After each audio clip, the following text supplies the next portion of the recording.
Good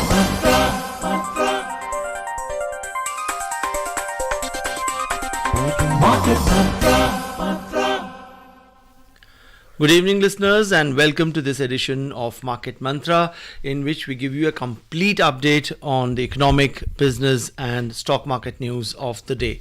And at the outset, hearty wishes on Independence Day. I am S. Rangabashyam, and with me is my co-anchor in Hindi, Ambrish Saxena. नमस्कार। आर्थिक खबरों के कार्यक्रम market मंत्र में आपका स्वागत है। आधे घंटे के इस कार्यक्रम में हम आपके लिए लेकर आए हैं आर्थिक, व्यापारिक और शेयर बाजार की खबरें। साथ ही हम उन पर चर्चा भी करेंगे। आज के कार्यक्रम में चर्चा के लिए हमारे साथ ऑनलाइन आमंत्रित हैं वरिष्ठ आर्थिक पत्रकार सुषमा रामचंद्रन। सुषमा जी, मार्केट मंत्रा में आपका स्वागत है।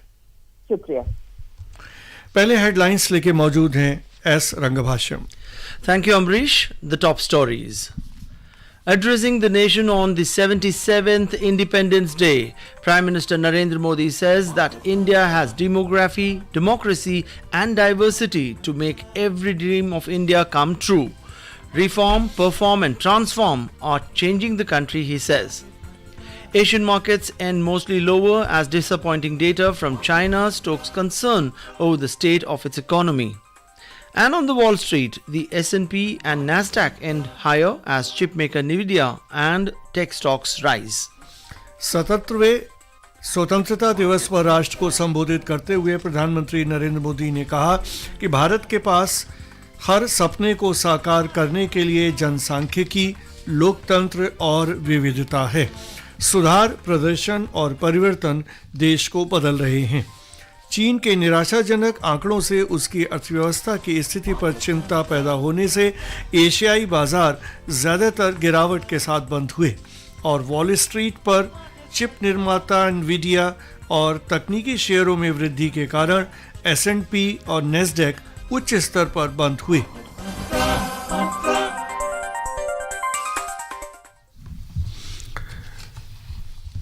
और आज की पहली खबर,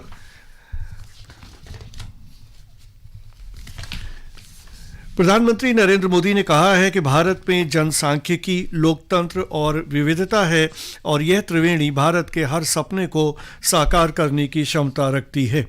आज 77वें स्वतंत्रता दिवस पर लाल किले की प्राचीर से राष्ट्र को संबोधित करते हुए श्री मोदी ने कहा कि आज भारत के पास अमृतकाल के इस पहले वर्ष के दौरान अपना जीवन समर्पित करने और अगले 1000 वर्षों को लिखने की दिशा में काम करने का अवसर है। उन्होंने कहा कि भारत के उत्थान और विकास के परिणाम स्वरूप देश में वैश्विक विश्वास नवीनीकृत हुआ है। प्रधानमंत्री ने कहा कि भारत की प्रगति को सिर्फ दिल्ली, मुंबई और चेन्नई जैसे बड़े शहर ही बढ़ावा नहीं देते। उन्होंने कहा कि टियर 2 शहरों के युवा भी देश की प्रगति में समान प्रभाव डाल रहे हैं। श्री मोदी ने युवाओं से कहा कि अवसरों की कोई कमी नहीं है और देश उन्हें जितने चाहे उतने अवसर देने के लिए तैयार है। Well, still on that big news, the Prime Minister said reform, perform and transform are changing the country. He said the potential of 140 crore countrymen is visible in shaping the changing world order. Mr. Modi said after COVID-19 pandemic, a new world order, a new geopolitical equation is taking shape and the definition of geopolitics is changing. He said every expert of the world is claiming that India is unstoppable. Mr. Modi said every rating agency of the world is commending India. He said India's biggest capability is trust, people's trust in government, in country's bright future and world's trust in India. The Prime Minister said, ball is in our court and we should not let go of the opportunity. He said India is hosting G20 summit and several G20 events are being held across the country. Mr. Modi said the world is now watching India's diversity and capabilities with great enthusiasm. He said every moment of the governance and every rupee is going towards the welfare of the citizens. The Prime Minister said government and citizens are united with the same spirit of nation first, which will create the biggest impact. The Prime Minister announced that government will launch Vishwakarma scheme with allocation of 13,000 to 15,000 crore rupees next month for those with traditional skills. He also announced that government will increase the number of Jan Aushadhi Kendras from 10,000 to 25,000. Mr. Modi thanked the mothers, sisters and daughters of the country for their capability. He also thanked the farmers for their efforts as India is moving ahead in agriculture sector. The Prime Minister thanked the workers and labourers for their contribution as India is moving to modernity. He said India made all efforts to control inflation. The Prime Minister said government is taking every step to ease the burden on the citizens and will continue to take more steps. He said India is working on renewable energy, green hydrogen from deep sea exploration to the space sector. Mr. Modi said modernization of railways is going on with Vande Bharat and bullet train and metro connectivity is increasing. He said government is working on nano urea and also focusing on organic farming. The Prime Minister said that internet is reaching every village for development of quantum tech.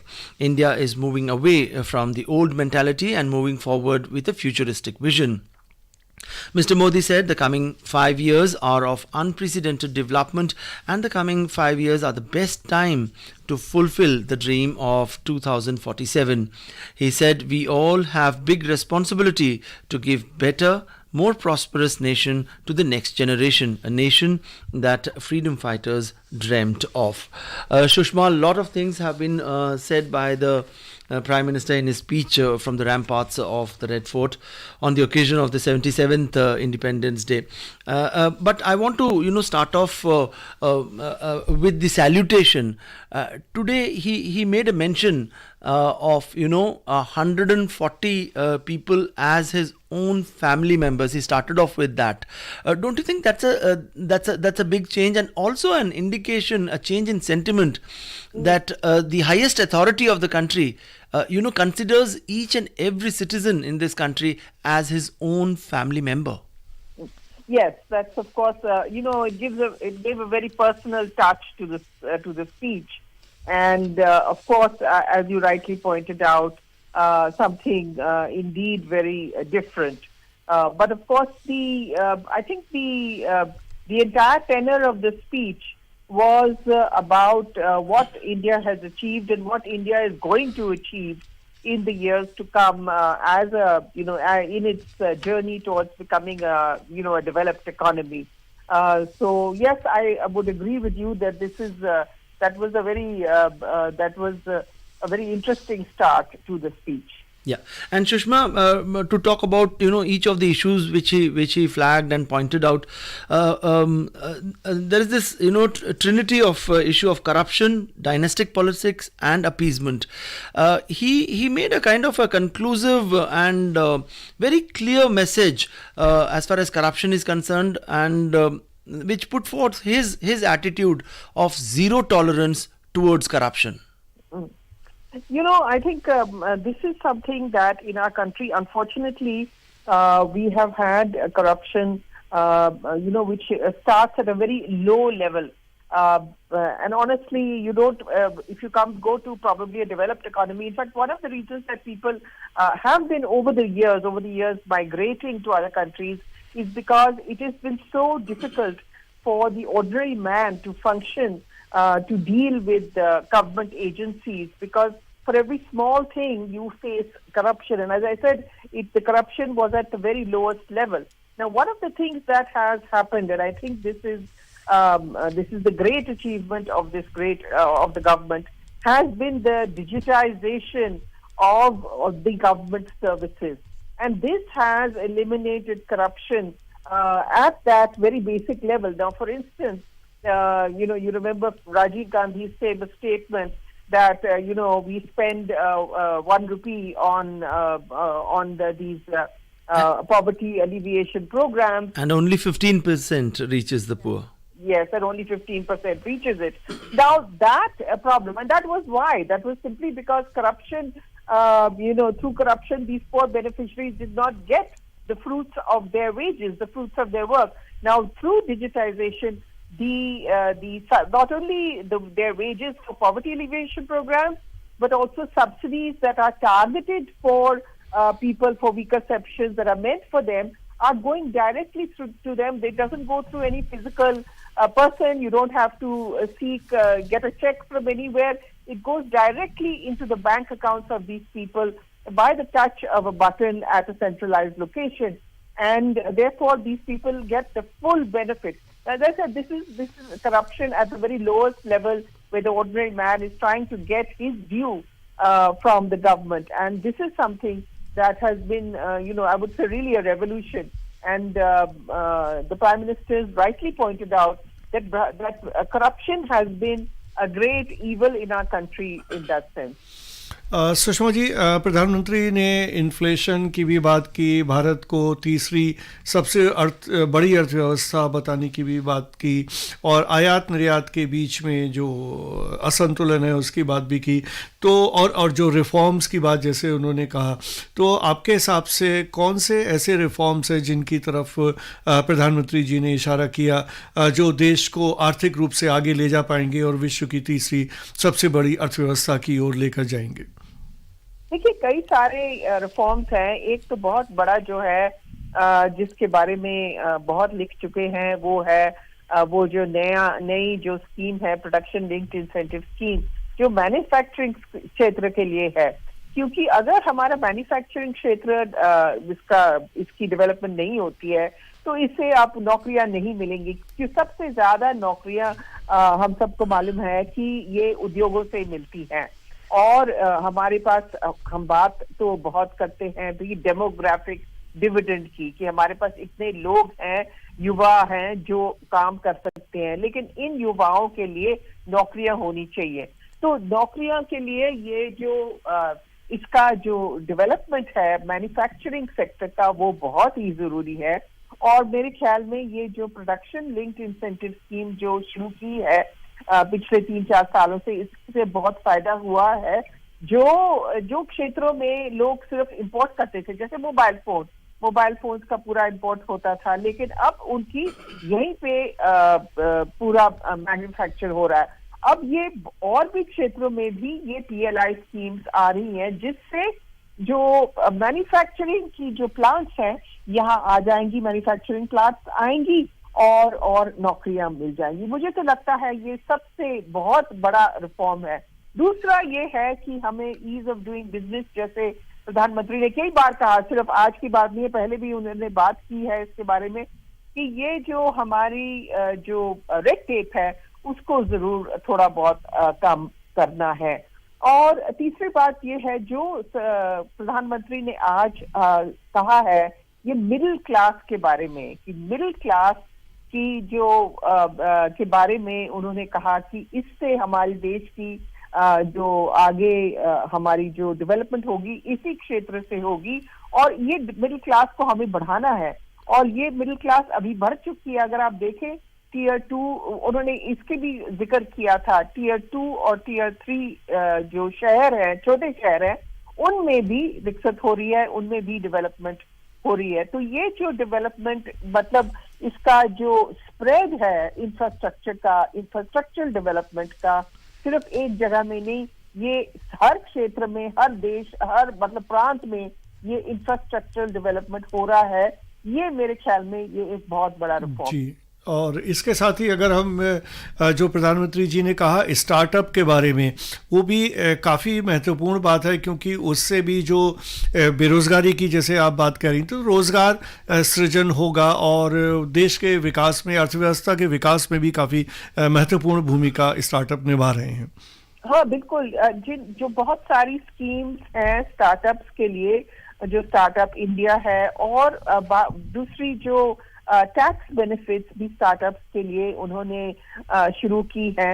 अब ये आपने बिल्कुल ठीक कहा कि बेरोजगारी सिर्फ ये नौकरियां से नहीं खत्म होगी, ये इनसे भी होगा कि भाई लोग अपने अपने छोटे जो है बिजनेस शुरू करें, और एंटरप्रेन्योरशिप की जो भावना है वो हमारे युवाओं में होनी चाहिए, और ये आ रही है। अगर आप देखें कि इतने सारे, इस वक्त मेरे पास इतना डेटा नहीं है, लेकिन मेरे ख्याल में अगर आप स्टार्टअप कल्चर को देखें तो हमारा देश काफी ऊंचा आ गया है स्टार्टअप में। उसका जो इम्पैक्ट है देखने को मिलता है, क्योंकि यूनिकॉर्न जो जिसको कहते हैं, जिनकी $1 बिलियन से ज्यादा वैल्यूएशन है, $10 बिलियन की वैल्यूएशन डेकाकॉर्न्स हैं, वो बहुत ज्यादा हमारे देश में आ गई है।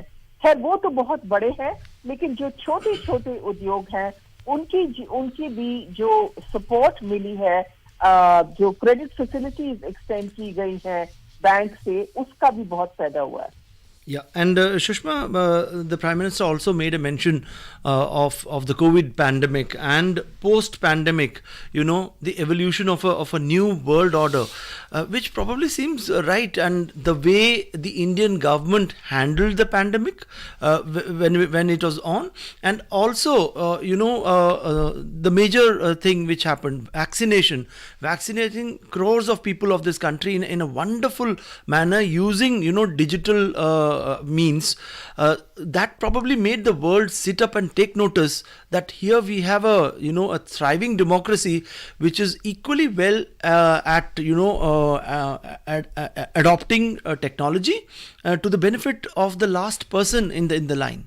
Yes, I think if you will recall, at the time when this whole process had started of a vaccine development, which we have to give credit to the developed nations of the world who did this at a very fast pace. The United States, the UK, Germany, they poured billions of dollars into the research so that it was done very quickly.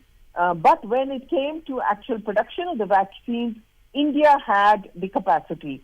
And India had the capacity not just with the Serum Institute, we had Bharat Biotech, and we produced the vaccines not just for ourselves, but we produced vaccines for the entire world. And you, of course, are right in talking about the fact that we were able to vaccinate so many people. And you will also remember that initially when the vaccine process started, there was a great deal of skepticism about whether we will be able to achieve the targets of vaccination.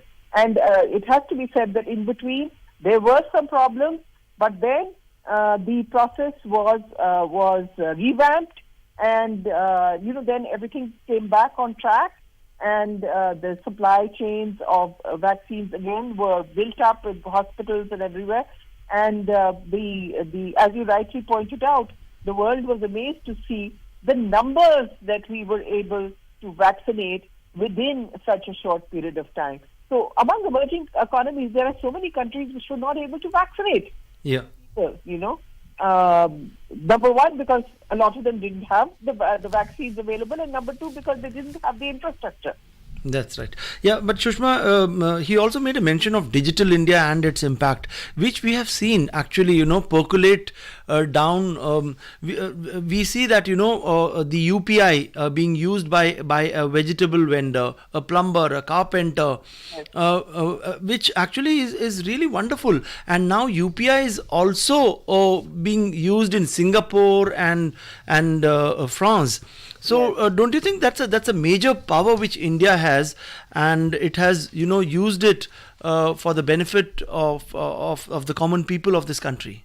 Yes, I think people who are within the country don't really appreciate the benefit that we have of digitization, because now we are so used to UPI, and the fact is that UPI has been developed by Indian engineers and by Indian software experts. So this entire what is known as India Stack is a very indigenous model that has been, software model that has been developed, and that is now being copied by other countries. I mean, Singapore, for instance, is interested. So many other countries are interested. And because of UPI, as you pointed out, even the smallest little vendor will tell you, well, you don't have to pay me. You just put it on my phone and I'll get the payment. Now, it's interesting. My son went to the US for some on work, and he came back and he said, those people aren't, he said they are in the Stone Age compared to us as far as digitization is concerned. And if you recall, the External Affairs Minister, Mr. Jaishankar, also said that, my son is in the US and he's carrying a vaccination certificate that is a physical one, but mine is on my phone. That's true. Yeah. और चलते हैं आज की अगली खबर की ओर। आज स्वतंत्रता दिवस के अवसर पर अवकाश होने के चलते भारत के शेयर बाजार बंद रहे, लेकिन दुनिया के अन्य शेयर बाजारों में कारोबार हुआ। अमेरिका में टेक क्षेत्र के अच्छे प्रदर्शन और दूसरी ओर चीन से आने वाले निराशाजनक आंकड़ों के बीच एशिया के अधिकांश बाजारों में गिरावट दर्ज की गई। जापान में अमेरिका की टेक फर्म्स में तेजी और जापानी अर्थव्यवस्था में जून की तिमाही में 1.5% की बढ़ोतरी के चलते निकेई इंडेक्स में 0.6% की बढ़त दर्ज की गई। लेकिन चीन में शंघाई कंपोजिट इंडेक्स में 0.1%, हांगकांग शेयर बाजार के हैंगसेंग इंडेक्स में 1%, दक्षिण कोरिया के कोस्पी इंडेक्स में 0.8% और सिंगापुर के स्ट्रेट्स टाइम्स इंडेक्स में 0.5% की गिरावट दिखाई दी। चीन के आर्थिक आंकड़ों से पता चलता है कि देश की अर्थव्यवस्था पर कई तरह के दबाव हैं, जिसके चलते चीन की सरकार ने मुख्य नीतिगत दरों में कटौती की है। चीन की केंद्रीय बैंक ने प्रमुख ब्याज दरों के एक हिस्से में कटौती की, लेकिन कुछ घंटों के बाद अन्य क्षेत्रों में भी दरें घटाईं। इसके चलते कोविड के बाद हो रही आर्थिक वापसी की रफ्तार थम गई और विश्व के वित्तीय बाजारों को झटका लगा। चीन में राष्ट्रीय सांख्यिकी ब्यूरो के आंकड़ों से पता चलता है कि वहाँ खुदरा बिक्री, औद्योगिक उत्पादन और निवेश में विकास की गति धीमी पड़ी है। जापान में अप्रैल से जून की तिमाही में अर्थव्यवस्था उम्मीद से अधिक तेजी से बढ़ी। वाहनों के निर्यात और पर्यटकों के आगमन से अर्थव्यवस्था को कोविड के बाद के दौर से उबरने में मदद मिली। जापान में 6% की वार्षिक विकास दर दर्ज की गई। पिछली तिमाही में विकास दर 1.5% रही। यूरोप में दिन के कारोबार में लंदन का फुट्सी 1.4% गिरा, फ्रांस के कैक में 1.2% और जर्मनी के डेक्स में 1.1% की गिरावट दर्ज की गई। Well, let's take a look at the American markets. On Wall Street, the S&P 500 and Nasdaq closed higher yesterday as shares of chipmaker Nvidia surged following a bullish note from Morgan Stanley, leading gains in other mega-cap growth stocks. Nvidia jumped 7.1% when its 24% surge on revenue forecast pointed to the game-changing potential of artificial intelligence. The rally in the chipmaker stock pushed the Information Technology Index 1.9% higher, making it the strongest of 11 S&P 500 sector indices. Other mega-cap growth stocks rose, including Alphabet climbing 1.4% and Amazon advancing 1.6%. Chipmaker Micron Technology surged 6.1%.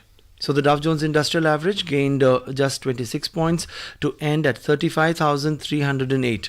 The S&P 500 climbed 26 points to close at 4,490, and the Nasdaq advanced 143 points to close at 13,788. Shushma, as far as the Indian stock markets are concerned, obviously, today was a national holiday. The markets were closed. But if we see the Sensex and the Nifty and also the broader market, the secular market, it's been stable despite hitting, kind of all-time highs, 67,000 for the Sensex, but it's still hovering at around, 66,000. So not much of a correction as such. Do you see inherent strength as far as the markets are concerned? Yes, the market, for the last 6 months has really been on a bullish trend, and it is very steady. And we have also seen, the flow of foreign institutional investors. It has been unabated. And this is, of course, reflects their faith in an emerging market like India. I mean, we are getting probably the highest inflows of any emerging market. Of course, the faith of the FIIs is reflected in what Morgan Stanley did. I mean, the fact that their latest rating, they placed India as overweight and they pushed China down as equal weight. And so this is the fundamentals of the Indian economy are still looking very good compared to the rest of the world. we are still anticipated to have 6 to 6.5% growth this year. Of course, the latest data on inflation is slightly worrying. 7.4% is suddenly gone up. This is clearly, though, of course, a supply-side phenomena. It has to do largely with food prices. So this is something I would presume in the next 2 months should be containable.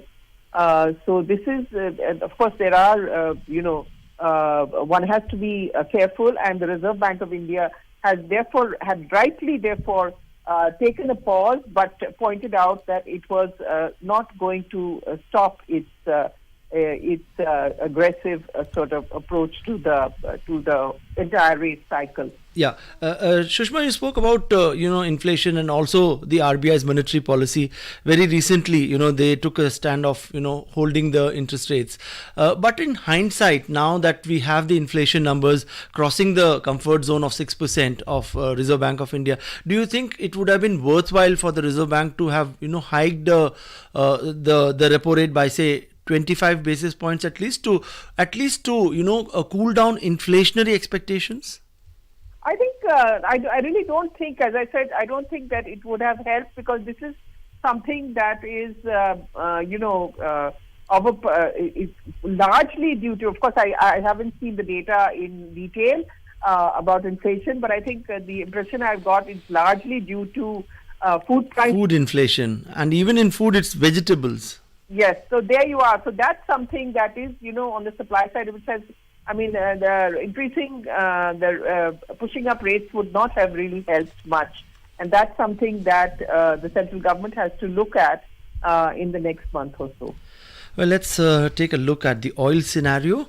Global crude oil prices edged lower today as sluggish Chinese economic figures were countered by Beijing's unexpected cutting of key policy rates for the second time in 3 months. So the Brent crude futures shed 53 cents to close at $85.68 per barrel, and US crude futures slipped 66 cents to close at $81.85 per barrel.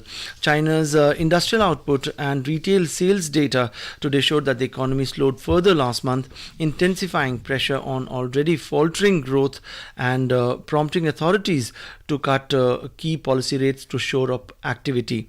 In an effort to shore up the support, the People's Bank of China lowered the rate on 401 billion yuan or $55.3 billion in 1 year medium-term lending facility loans to some financial institutions by 15 basis points to 2.5%. On the brighter note, refinery throughput in July in China rose 17.4% from a year earlier as refiners kept output elevated to meet demand for domestic summer travel and to cash in on high regional profit margins by exporting fuel. और अब चलते हैं कार्यक्रम की समाप्ति की ओर। सुषमा जी, इस कार्यक्रम में शामिल होने और श्रोताओं को बहुमूल्य जानकारी देने के लिए आपका धन्यवाद। And before we close, a quick look at the top stories that we are tracking for you this evening. Addressing the nation on the 77th Independence Day, Prime Minister Narendra Modi says that India has demography, democracy and diversity to make every dream of India come true. Reform, perform and transform are changing the country, he says. Asian markets end mostly lower as disappointing data from China stokes concern over the state of its economy. And on the Wall Street, the S&P and Nasdaq end higher as chipmaker Nvidia and tech stocks rise. And with that, we come to the end of this edition of Market Mantra, the program that gives you a complete roundup of all that's happening in the world of business, economics and the stock market. But for now, from the entire team of Market Mantra, thank you so much for joining us. Goodbye.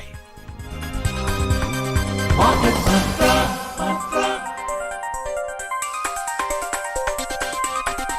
Market Mantra.